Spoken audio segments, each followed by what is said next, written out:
Assalamualaikum warahmatullahi wabarakatuh. Kembali lagi bersama saya di channel SAG Santri Alam Gaib. Cerita bermulai dari seperti kegiatan biasanya kami para santri saat bulan Ramadan memulai dengan berbuka puasa. Setelah berbuka puasa, kami menjalankan ibadah sholat maghrib berjamaah. Setelah sholat berjamaah, kemudian kami meneruskan bincang-bincang akan pergi kemana setelah habis tadarus nanti malam. Kebetulan malam itu kami para santri akan mengatamkan Al-Quran. Jadi kita langsung ke ceritanya.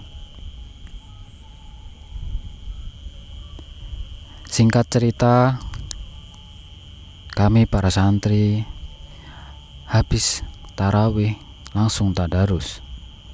Setelah tadarus, kami pun mengatamkan Al-Quran dalam musola.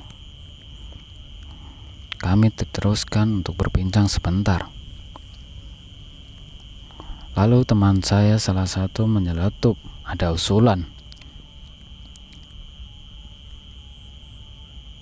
Mumpung kita sudah khataman, bagaimana kalau kita berziarah?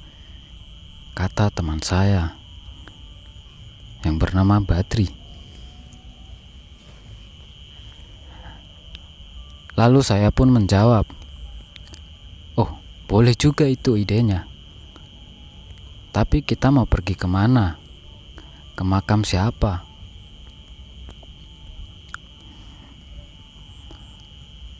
Lalu Ahmad pun menjawab, bagaimana kalau kita berziarah ke desa Cangaan? Di sana ada satu makam wali yang katanya baru saja ditemukan.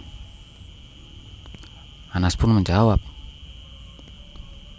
gas saja, mumpung kita masih belum terlalu malam, kata Anas.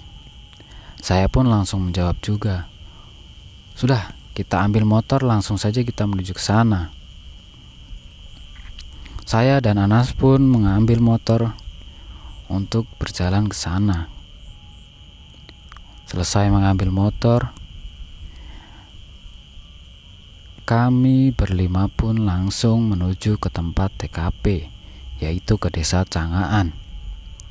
Saya bersama dengan Ahmadi, sedangkan Anas, Badri, dan Aini pun di motor yang satunya.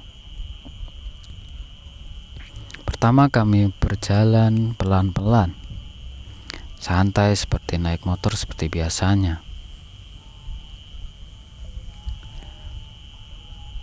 Kami pun menuju jalan arah desa Pengkol, dan desa Pengkol ini bersebelahan dengan desa Cangaan. Sampainya kami di pertigaan desa Pengkol, kami pun belok kiri. Di jalan pun masih terasa agak ramai, karena di malam bulan Ramadan biasanya di desa-desa di sekitaran tempat kami selalu mengadakan tadarus sampai malam.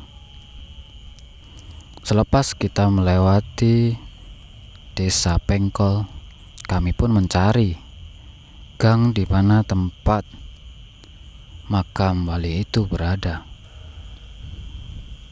Kang, ini anak-anak mau berziarah di desa Cangaan. Katanya sampean tahu tempatnya, ujar si Ahmadi. Kang Habib pun langsung menjawab, oh mau ziarah ke Cangaan ya?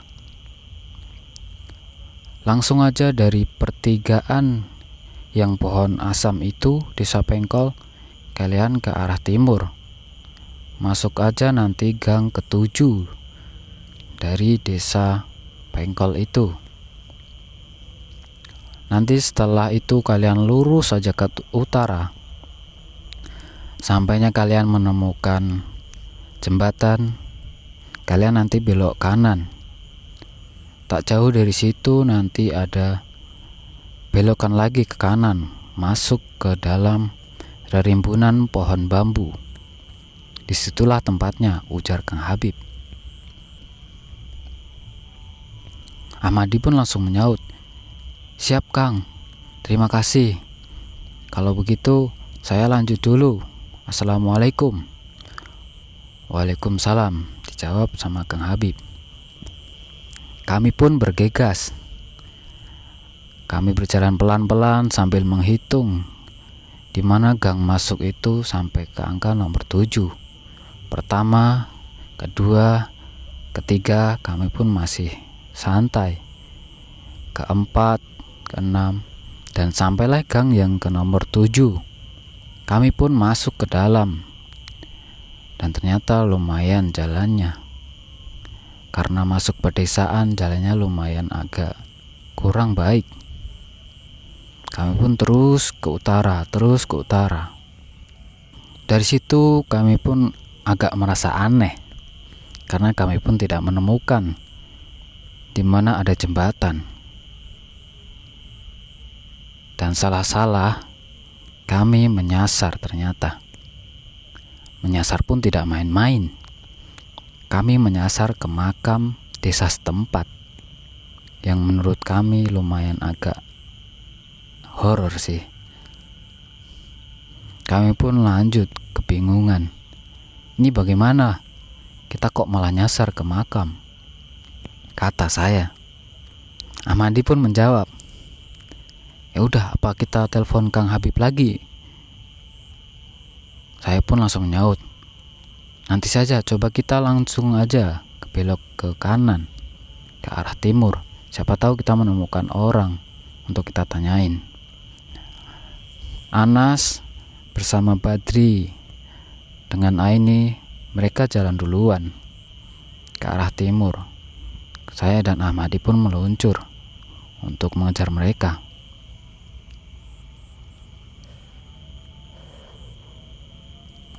Dan ternyata benar juga, ada seorang bapak-bapak di sana. Anas, Badri, sama Aini pun menemui beliau. Badri pun turun dari motor lalu bertanya, "Pak, mohon maaf, boleh bertanya? Saya mau berziarah ke makam desa Cangaan. Apakah Bapak mengetahuinya?" Tanya Badri. Bapak-bapak itu pun menjawab, "Oh, kalian mau berziarah? Oh, di makam Punden ya?" Kata bapak itu. Badri pun langsung menjawab, "Punden, Pak. Tapi kami mau ke ziarah makam wali, Pak." Bapak itu pun menyaut, "Oh iya, itu sama saja. Tapi kalau orang sini pun menyebutnya Punden. Itu baru saja ditemukan oleh kiai besar, katanya di daerah Sukoharjo," kata bapak itu. Kami pun langsung menjawab, "Oh iya Pak, mungkin itu." Bapak itu langsung menyaut, "Udah dek, kalian berlima langsung aja ini belok kiri, lurus terus sampai menemukan pedesaan di sebelah utara gitu. Nanti setelah itu kalian belok kanan, mengikuti jalan terus kira-kira 20 meter nanti belok kanan itu kalian menemukan gang kecil, di mana gang itu nanti menuju ke makam Punden tersebut," kata si bapak.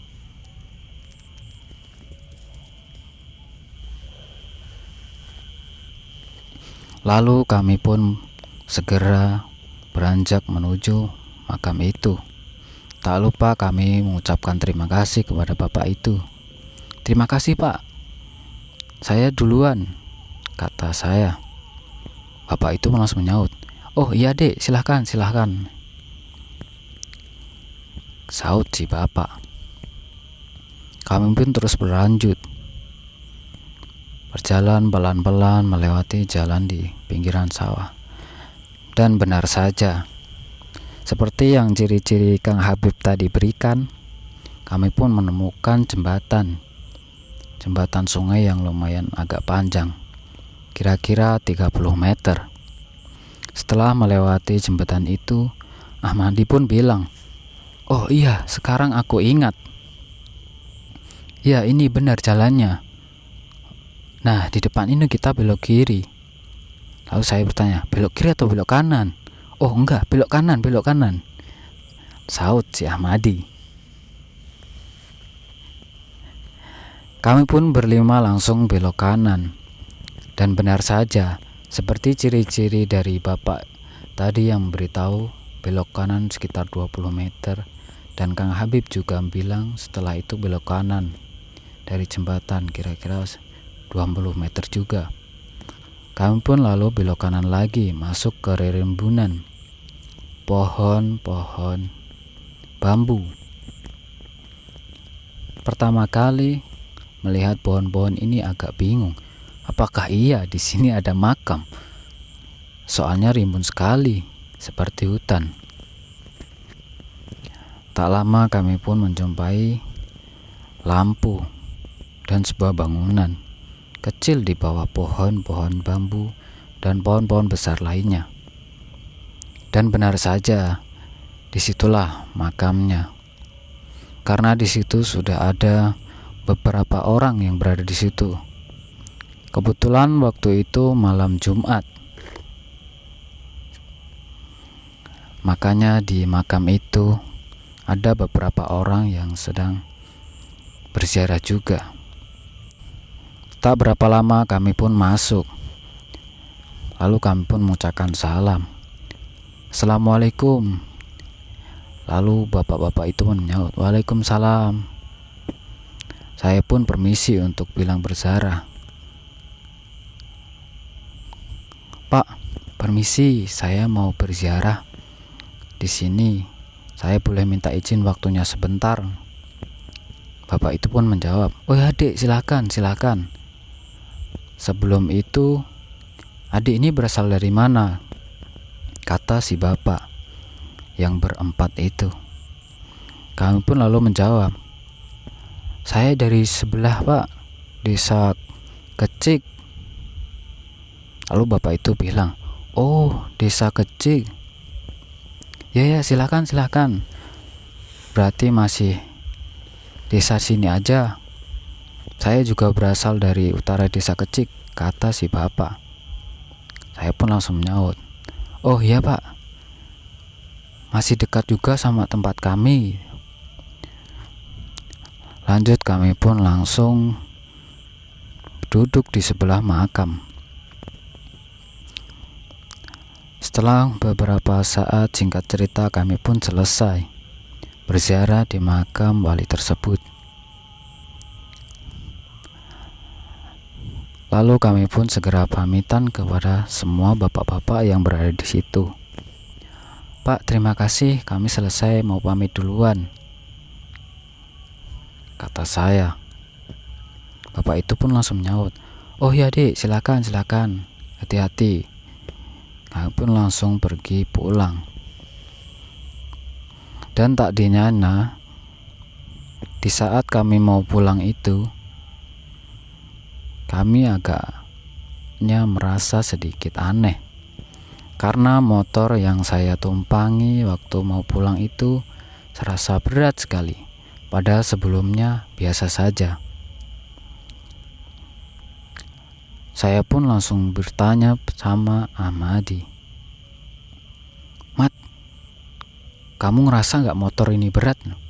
"Mat, ini berat loh," ujar saya. Ahmadi pun bilang, "Ah, masa?